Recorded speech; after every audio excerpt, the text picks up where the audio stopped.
I'm Sarah from Cornwall Chamber, and today we're joined by the co-founder of Idena, James. Hi, how are Hello. you? I'm good, thank you. How are you? Yeah, really well, thanks. Good. Well, thank you for joining us.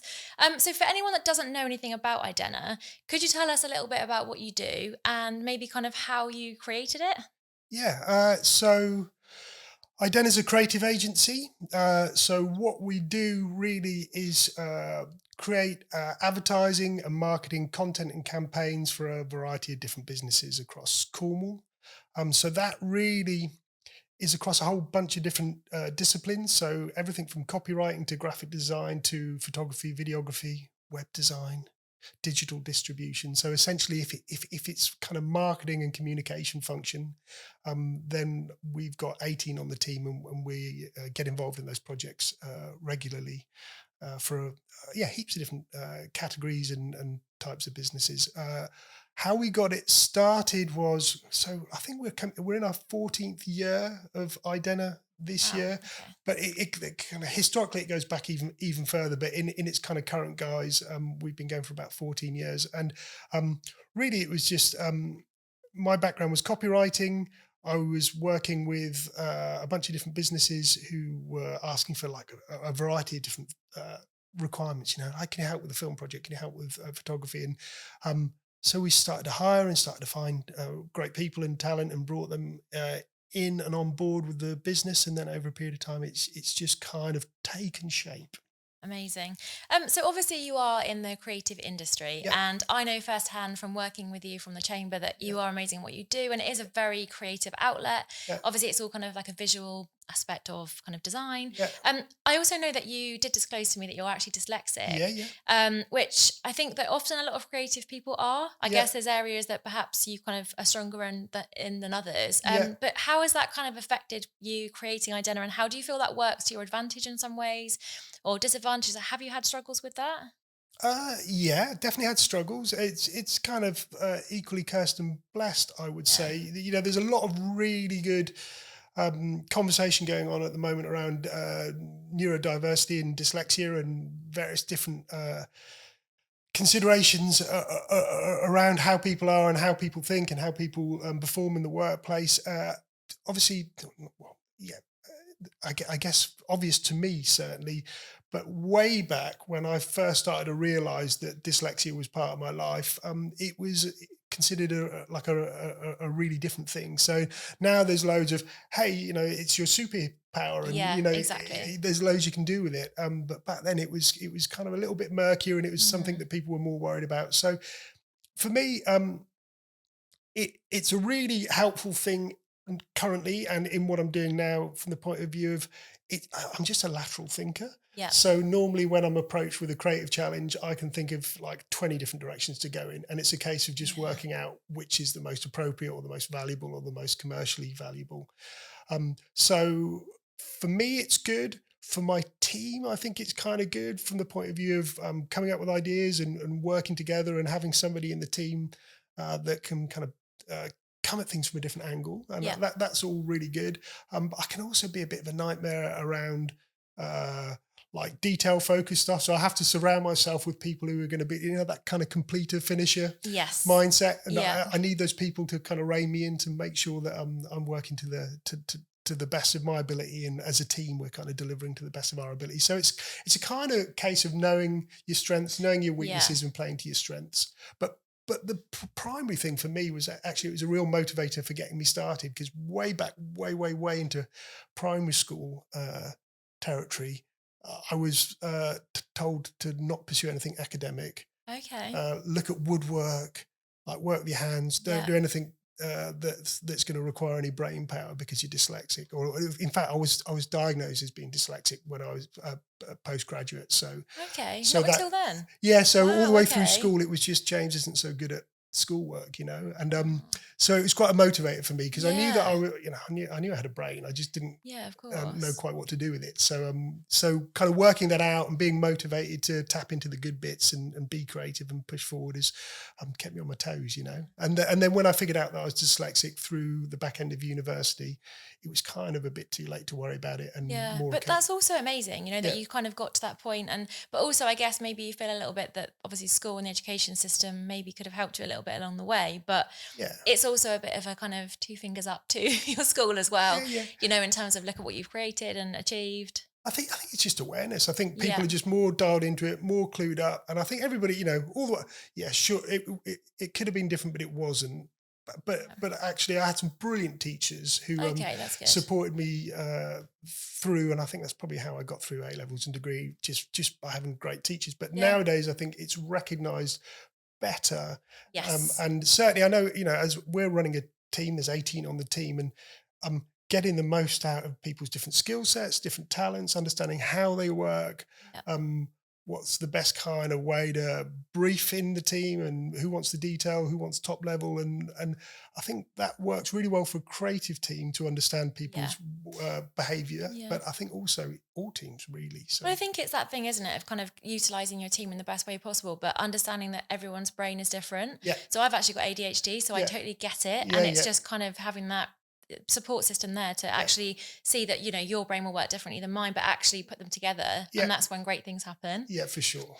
So you talk about your team, Yeah, and so obviously we can't not mention a very important team member. yeah. That's your lovely wife, Oh yeah, yeah, yeah, who we are very lucky that we do kind of see a lot at yeah, events. So I wanted to kind of ask you and touch upon this. So yeah, whenever I see you together, unless you're very good actors, yeah, you do seem like you get along really well and you have a yeah, really good working relationship. Like, yeah, is yeah. it hard to kind of have a personal and professional relationship? Like, how have you found the kind of working together dynamic? Equally cursed and blessed again, stock Yeah, answer, but amazing. Like we do get on really, really well, and yeah, we enjoy working together. I got so much time and respect for what Jo does and how she is. So Jo's new business development, and she does such a great job of that for us, and it's yeah. mostly because she's just super invested in our clients and wants the best outcome for them.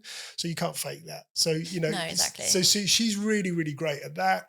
I think she puts up with me and some of my Quirks? quirks, yeah, because that brings benefit to the business as well. So in a professional environment, we're a really a good match, and we Yeah, work really, really well together, and the team needs what Jo does and the team needs what I do, so that balances out really well.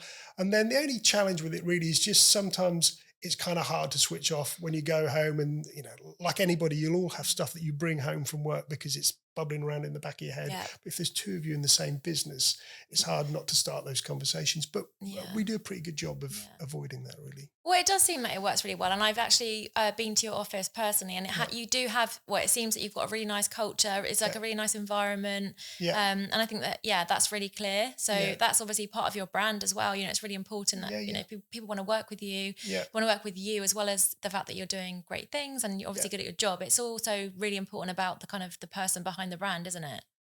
Yeah, I think, well, it's the people behind the brand for sure. I mean, I'm full of those kind of those thought processes that receive wisdom. Hire people who are better than you and make sure that you hire talent. And I mean, my team are amazing. We've got. I've been working with Natalie and Sam and Simon and Yestin and others. I'm sure Becky almost, but there's like for like a decade or more. Wow. So there's a Okay. team of 18, and the guys that I just rattled off there have been with us for 13, 14 years, and then others around the sort of 7 to 10 years mark. Yeah. So culturally, we invest a lot of time thinking about our core values, how we treat each other, how we treat our clients, what that all looks like. Because in creativity, there's lots of kind of grey areas, and a requirement for clarity and a requirement for dynamic thinking. Yeah. And in order to be able to find that clarity and be dynamic and push things along a little bit, you have to look after each other and support each other, Yeah. and know how to communicate. So yes, the people behind the brand are super. They're everything, Yeah. really. So that's the thing. So I was going to ask about your leadership kind of style, Yeah, and obviously I can imagine it must be quite tricky at times if you've got kind of like a room full of really amazing creative brains. yeah, Can that be sometimes quite difficult? Do you ever sort of clash on things, or what's your kind of? I know you've mentioned obviously your culture, and obviously you really appreciate your team, which yeah, is amazing. yeah, yeah. But what's your kind of your leadership style? Would you say? Ooh, well, so we have core values in the business, and we're all encouraged to understand them and to know them and to use them and to use that language in the business. Yeah. It really is a case of trying to kind of lead the way from the point of view of setting the path and encouraging people to have shared reference points, shared language points, and then those clashes are encouraged, because Okay, love that. I've got if I've got somebody who's got a better idea than me, then they need to be able to tell me that and be clear on it. So that the longer in the tooth and the more longer standing they are in the team, I think probably the more robust they are Yeah, at being a stronger voice in conversations. But